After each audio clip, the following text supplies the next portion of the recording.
শুক্রাণুর সংখ্যা কমে গেছে, বাচ্চা হয় না, কি করব? বন্ধুরা, যারা বিয়ের প্রথম দিন থেকেই উত্তেজক ওষুধ খাওয়া শুরু করেন তাদের শুক্রাণুর সংখ্যা কমে যায় এবং শুক্রাণুগুলো দুর্বল হওয়ার কারণে সে বাচ্চা কাচ্চার বাবা হতে পারে না। তাই আপনাকে বলবো, আপনি আজ থেকে উত্তেজক ওষুধ খাওয়া বন্ধ করুন এবং আপনি যদি উষ্ণ প্রকৃতির পুরুষ মানুষ হয়ে থাকেন, 1 চা চামচ পরিমাণ সিমেন্ট প্লাস সকালে রাত্রে খাওয়ার 1 ঘন্টা পরে।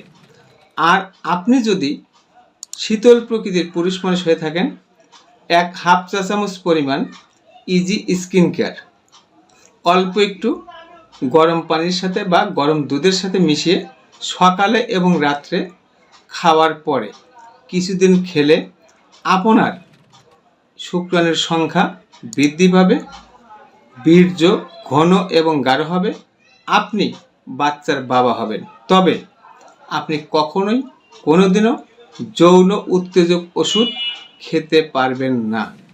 ভিডিওটি শেয়ার করে সবাইকে দেখার সুযোগ করে দিন।